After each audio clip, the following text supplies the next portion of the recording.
Hey guys, so this is going to be a turtle care video.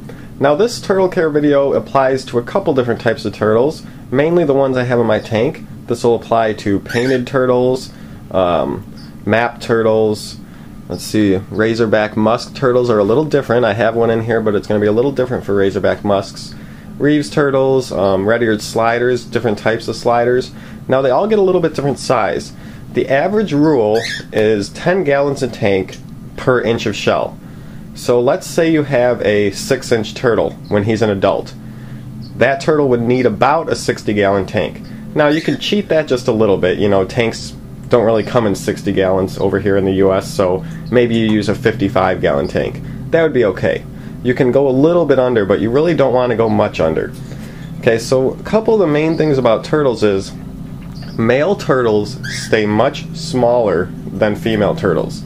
And one way you can tell if you have a male turtle is male turtles' shell, the bottom of their shell, their belly, will be a little bit concave, or it'll kind of go inwards. Female turtles, their belly will kind of stick out or protrude out a little bit. Now, you might really want to take a look at the turtle you're getting, because like I said, male turtles stay a lot smaller. In most species of turtles, male turtles will stay about half as large as female turtles. My Texas map turtle over here, he's almost fully grown. Texas map turtles that are males will only get to be about 4.5 inches long when they're adults, their shell length. Female Texas map turtles can get up to 7 or 8 inches. The larger ones can get up to 7 or 8 inches. So if you want a turtle that you can keep in a smaller tank, get a male turtle. And make sure that you know when you have it checked before you buy it. Now, most of my turtles in here are basking turtles, so pretty much I'm just going to talk about basking turtles today. We're not going to talk about my razorback musk. This video is going to apply to the painted turtles, the Texas maps. It applies to sliders and some other basking turtles, like I have a Reeves. They're all different species, so you're going to want to look it up.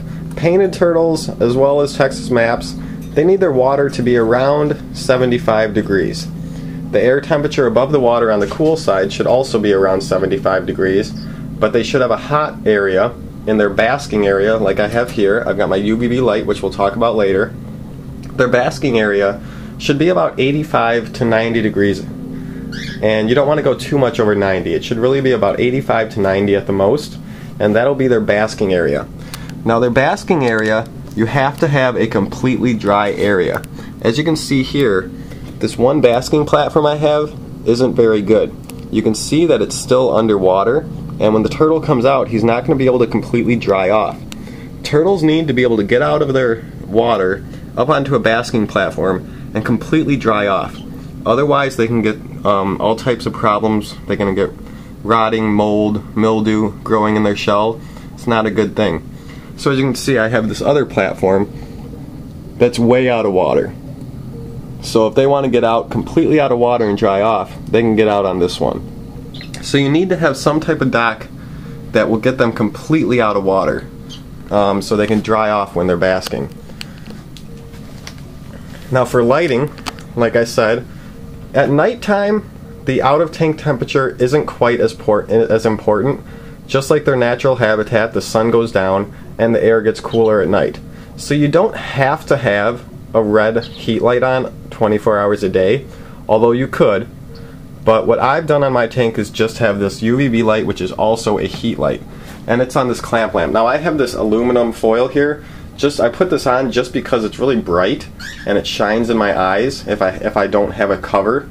So that's just a cover. That's for my own personal use. You don't have to do this or anything. But you need a nice big clamp lamp, and inside of there I have a 125 watt power sun bulb, and that provides a lot of UVA and UVB. You need a screen top. Glass tops will block the UVB from getting through, and your turtle won't get enough UVB, and he can have problems with his shell growing incorrectly, get cracks in his shell, and it doesn't help with bone growth. You need to have a screen top cage. Now, if you have a strip light on your tank, which usually goes on glass tanks, so you probably don't want to do that. Glass top tanks, you probably don't want to use a strip light anyways. But I do have a strip light on still, and I've replaced the bulb with a Rep2Glow It's either a 5.0 or a 10.0, and it also is providing UVB. Now this provides no heat, so you do need to have either a UVB strip light plus a red heat lamp, or like I'm doing, I just have two UVBs. I got a UVB strip light and a UVB heat lamp. But the basic thing, like I said, is they need to have about 85 to 90 degrees for their basking area, and they need to be able to get completely dry. Now turtles are very dirty. I recommend having well over 2 times the amount of filtration rating on your filter than the tank size is. I have a 40-gallon tank here, and it's filled up about 2/3 of the way. So I probably have 2/3 of 40, I don't know.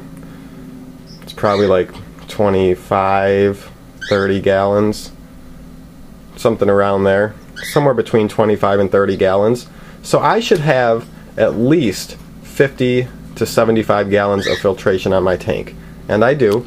I have a Fluval 4 Plus, which is good for, I think it's about 50 gallons. About 40 to 50 gallons.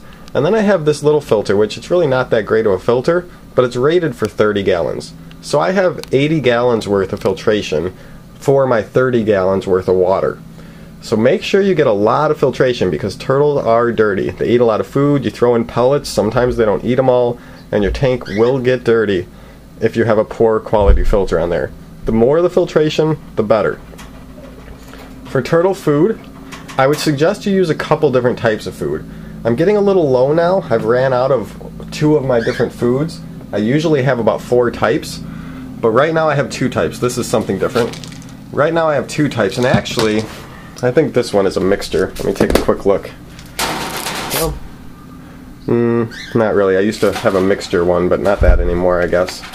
I suggest you buy a couple different types of turtle food, and my turtles like them all. My turtles will eat anything.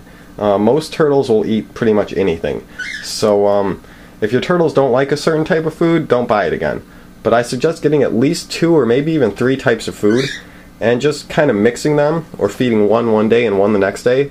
Because different types of food are going to have different types of nutrition. They're all good, but you know, you don't want to miss any type of nutrition. So I feed different types of pellets, and I throw in different ones so they get all the nutrition they need. Turtles can also eat a wide variety of fish and insects. You could throw in guppies, rosy fish, which are kind of like little minnows. You can throw in goldfish once they're big enough, but don't feed too many goldfish either. Goldfish aren't really that nutritious, they're kind of just high fat. And you can throw in all types of insects, mealworms, superworms, you know, any type of worms they'll eat. For the substrate, you're going to want something that's finely ground. Like I'm using calcium carbonate sand, not regular sand. Regular sand can cause impaction, and you know, calcium carbonate can also, but it's a lot less likely. It's kind of a calcium-based sand, and it's a lot smaller, and it goes through their system, and it has calcium in it anyways. Never had a problem with it. You can use rocks, and I say rocks, not gravel. Small pieces of gravel, your turtle will most likely pick up and try to eat.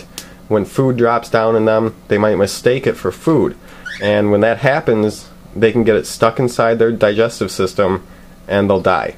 So really do not use gravel. If you're going to use something that's rock-like, you got to use large pellets, something that they cannot fit in their mouth at all.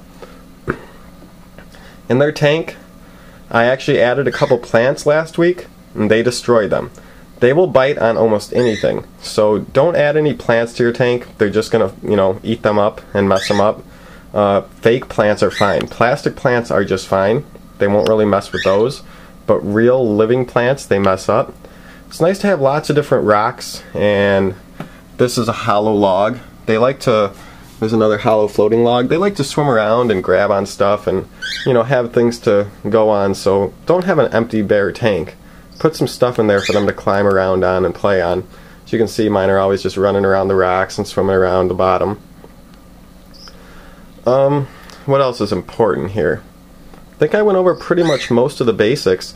If you guys have any questions, oh, the heater. This is important. Now I said your water should be 75 degrees, but see my heater? That's not glass. That's a metal heater. There's metal heaters and there's also plastic heaters. Now my turtles are small, but some turtles get a lot bigger. And those glass heaters, they can hit those and they can break them, especially when you got like a 10-inch turtle. There's a good chance they could hit and break that filter. I mean that heater. And I don't know exactly what would happen. It might just short out, but it might electrocute them. You know, I don't want to, you know, test it.